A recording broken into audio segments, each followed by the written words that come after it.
fait, j'ai une question pour toi, vu que tu es un peu l'experte en campagne vidéo sur YouTube.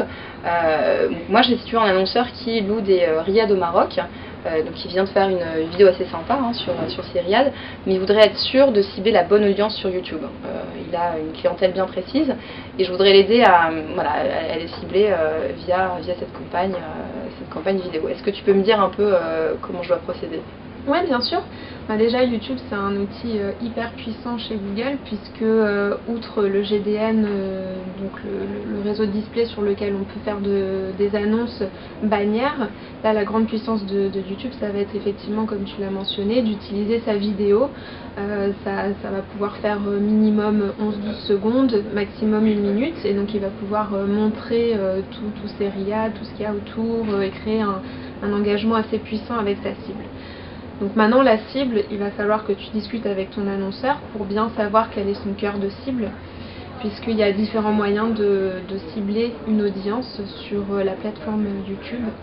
Donc tu peux lui poser des questions, par exemple, démographiquement, est-ce qu'il a des préférences pour cibler des gens? Je pense que c'est plutôt jeunes couples, 25-40 ans, qui veulent faire des bonnes vacances au Maroc. Et bah ça, c'est un super point de départ, parce qu'en fait, aujourd'hui, avec YouTube, on va pouvoir cibler de 2 manières différentes. Donc il y a toute la partie de ciblage contextuel qui marche un petit peu comme le réseau de recherche, en fait, où tu vas te mettre sur YouTube. En tant qu'utilisateur, tu vas peut-être taper sur youtube.fr idées voyage ou voyage exotique, et là la vidéo de ton annonceur peut éventuellement apparaître s'il a choisi ces mots-clés là. Il y a aussi toute une partie où tu vas plutôt cibler une audience bien précise, et donc là on va faire ce ciblage grâce à des données démographiques, donc comme l'âge et le sexe. Donc là, par exemple, tu parles de jeunes couples, on va pouvoir cibler des gens entre 25 et 35 ans, par exemple. Et dans cet aspect de cibler une audience, tu vas aussi pouvoir cibler par rapport à des centres d'intérêt. Donc des gens pour lesquels on sait qu'ils ont montré un intérêt pour les voyages ou pour, je sais pas, s'il fait des activités, par exemple en bord de mer, de la voile, de la planche à voile, tout ce qui est lié donc à une préférence d'un internaute, on va pouvoir le cibler grâce à ça sur YouTube. Et au niveau des thèmes aussi, est-ce que je peux montrer ma vidéo autour d'autres vidéos qui parlent de voyage? Oui, exactement. C'est possible aussi, d'accord. Donc là, à nouveau, on revient sur le ciblage de type contextuel. Donc, outre les mots-clés, effectivement, tu vas pouvoir dire je veux que ma publicité soit reliée avec une vidéo organique autour du thème voyage, Maroc. D'accord. Et tu as combien? Parce que je sais que sur YouTube, tu as différents formats d'annonces. Tu as des annonces, des vidéos que tu joues juste avant de regarder une vidéo. Est-ce que tu peux juste me rappeler rapidement les différents formats d'annonces sur donc YouTube? En fait, tous ces formats en fait sont réunis sous le nom de TrueView. Donc pourquoi le TrueView? C'est qu'en fait c'est différent que le réseau display ou le réseau de recherche où on va principalement cibler au CPC, donc au coût par clic. Ici dans les campagnes TrueView, ça va être du CPV, donc du coût par vue. Donc il y a 3 grands formats que je recommande en général d'utiliser. Donc il y a le TrueView InSearch. Donc ça, il faut se dire que ça fonctionne comme sur un réseau de recherche, sauf qu'on est sur la plateforme YouTube. Donc ça marche au mot-clé. Donc comme je te le disais tout à l'heure, je suis un utilisateur. Quand je vais sur youtube.fr, je tape recherche de voyage. Et là, ton annonceur peut apparaître au-dessus ou sur le côté des résultats organiques de YouTube. D'accord. Et après, tu as le TrueView InStream. Donc ça, c'est comme une publicité télé. Donc en fait, en tant qu'utilisateur, je vais aller sur YouTube pour regarder une vidéo, je sais pas, un extrait d'Ushuaïa Nature, par exemple, autour du Maroc. Et en fait, juste avant le lancement de cette vidéo organique, il y aura la publicité de ton annonceur qui fait des riads. Et donc ça va être diffusé comme une petite pub. Et le grand pouvoir d'engagement par rapport à ta cible, c'est que moi en tant qu'utilisateur, si j'ai pas envie de voir cette publicité là, au bout de 5 secondes, je vais pouvoir décider de passer à ma vidéo organique. Et donc de ne plus regarder la publicité.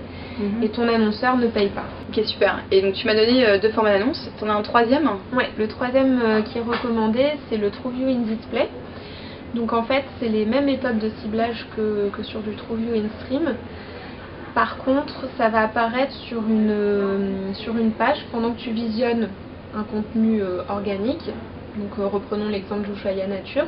En fait, sur le côté, tu as une marge sur la droite qui te recommande d'autres vidéos à visionner qui sont en général reliées à la thématique que tu es en train de visionner en organique.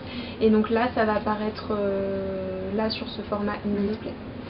Sachant que pour ces formats InDisplay et TrueView InStream, tu peux à la fois apparaître avec ta vidéo sur YouTube uniquement, mais aussi choisir d'être diffusé sur le réseau de display Google. D'accord, ok. Bon, là, lui, il veut juste rester sur une campagne vidéo YouTube. Alors, je pense qu'il a dû faire une erreur parce qu'il a mis tous les groupes de ciblage, c'est-à-dire qu'il a utilisé ciblage démographique, il a fait des thèmes, des centres d'intérêt, plus des mots-clés. Et du coup, son annonce n'est pas diffusée. Je lui dis que ça a dû restreindre à un moment son audience. Ouais. Qu'est-ce que tu conseilles du coup Alors, effectivement, il faut faire attention parce que au plus tu rajoutes des types de ciblage, au plus ça restreint la diffusion de ta campagne. Donc en fait, si tu fais par exemple une thématique voyage et que tu rajoutes également des données démographiques, donc je veux du voyage mais que sur les 18-25, on va cibler uniquement ces 18-25 ans qui sont en train de regarder une vidéo voyage. Donc tu vois, c'est pas à la fois ceux qui ont 18-25 ans, mais aussi tous ceux qui sont intéressés par le voyage. Ça reste vraiment combiné, volume. C'est combiné. Ouais. D'accord. Donc on recommande pas plus de 2, voire 3, si vraiment tu as une cible très précise, mais pas plus de 3 types de ciblage par vidéo. Et sinon, il faut s'assurer d'avoir différents groupes d'annonces au sein de ta campagne. De différents groupes de ciblage. Oui. Différents, ok, d'accord. Ouais. Ok, bon, bah, très bien. Et dernière chose, tu peux me résumer rapidement les avantages, vu que tu es un peu experte en termes de coûts. Qu'est-ce que ça me rapporte, moi, de faire une campagne vidéo sur YouTube? Ouais, bah, comme je te le disais au début, YouTube c'est hyper puissant parce que tu vas pouvoir montrer en 30 secondes, voire 1 minute, tous les avantages de ton produit ou de ton service. Donc on donne beaucoup plus d'informations à l'utilisateur que sur une bannière GDN ou sur 4 lignes d'annonces de recherche. C'est encore une plateforme assez nouvelle et il n'y a pas encore énormément de compétition. Et du coup, les coûts par vue sont très très bas. Par exemple, on a une moyenne de 0,12-0,15 centimes d'euros pour la France. Ouais. Et le dernier avantage, c'est qu'en fait, avec ce système de coût par vue, tu ne payes que quand tu es sûr que ton audience a vraiment interagi avec ton annonce. Donc, par exemple, pour le InDisplay ou le InSearch, tu ne vas payer que quand tu commences à lancer la vidéo. Et sur le InStream, tu ne vas payer qu'au bout de 30 secondes de visionnage de ta publicité. D'accord. Ouais, ok, c'est assez intéressant. Ouais. Bon, je ne vais pas te déranger plus longtemps. Merci en tout cas Florence. Et si jamais j'ai d'autres questions sur YouTube, je reviens te voir. Je pense que j'en aurai d'autres. Ouais. Merci beaucoup. À toi, ciao. Salut.